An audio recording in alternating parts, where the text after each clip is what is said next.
My name's Sashi Kissoon. I'm a DOP. I've been full-time DOP for about 8 or 9 years. Before that, I worked my way up as a camera trainee and a camera assistant on TV shows and films, and so getting to work with a lot of big DPs who I was able to learn a lot from. I work a lot in features and dramas, music videos, commercial. I quite like to have like a range of stuff to do just to keep things interesting, but my love is for drama.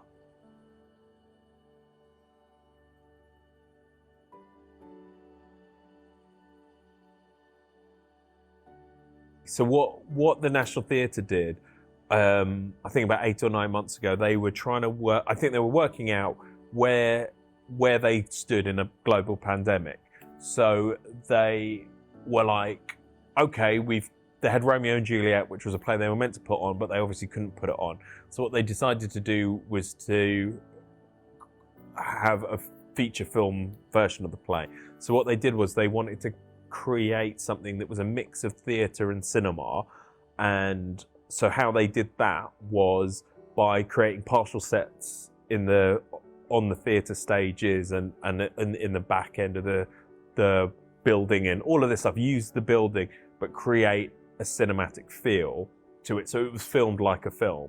And so that's what we did with Death of England. It's filmed as a film rather than filming a play, but we used theatrical techniques to augment the story, which was amazing.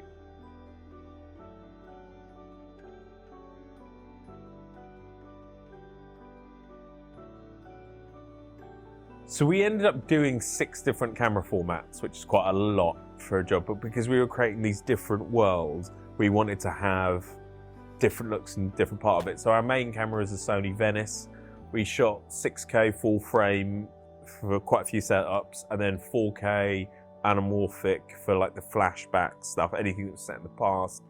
Then we had a Komodo that we used for like the personal character moments where they could take control of the camera and be in charge of where it was pointing. And then also we had a day of like 1,000 frames per second, and we had a Phantom in for that. So yeah, so it was pretty full on. It was great.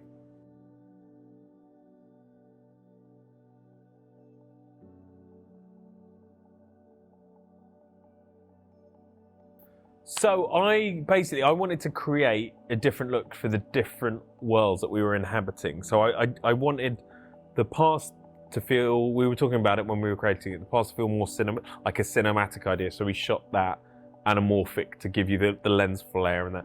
And then for all the present day stuff, I wanted to use full frame lenses to create like a separation between the actors and the locations that they were in. I wanted to show the audience that there is a separation between people and where they live.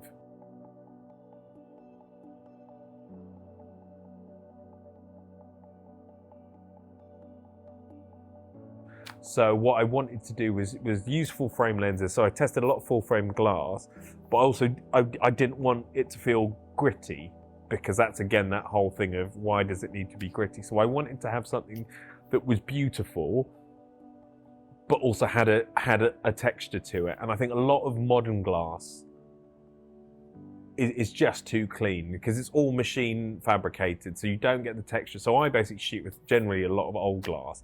So and I use all the old ZEISS lenses, like the standard speeds, the B speeds. I literally just shot something on the B speeds, which were amazing, and the super speeds, because they're old and they've got loads of like there's just aberrations in the glass that just make it interesting. But I was like I didn't want that look for the present day, so I tested a lot of full frame glass, and I actually thought the radiances were amazing because they were clean, and I did use quite a heavy diffusion on them, but the flares just were beautiful. And I never really used the flares that you see on when you're like, oh, here's the radiances, that massive blue flare. It was just the subtle flares on the practicals, just added like an extra layer of texture to where they were. So that's why I went with the radiance.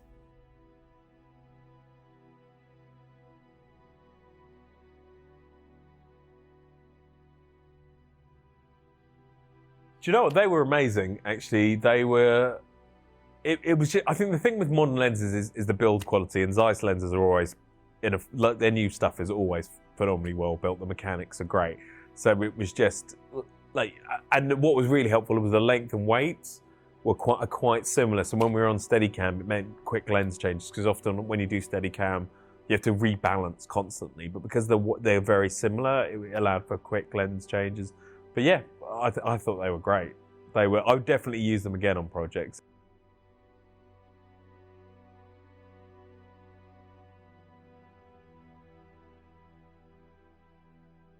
And it was interesting, because it had been the first time in a really long time that I've used such new glass. Like it's so counter to what I often think about, that I'm actually like, yeah. And I think the Radiances are just so much. There's so much more to them than the standard Supremes.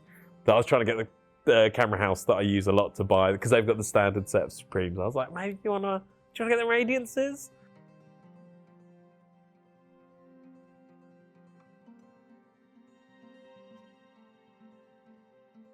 I don't think I've ever used one manufacturer's range of lenses so heavily as I have with ZEISS. So there was that kind of idea of sitting there, like with the standard speed, so, you know, having lenses that are 30 to 40 years old and lenses that are like a brand new. I think it was that kind of, it was just like that idea of like seeing a 20mm standard speed on one camera and a 29mm Supreme Radiance on the other. It was just, yeah, I was just like, they both did such wildly different things, but both exactly what I wanted them to do. So I think that was kind of like my favourite part.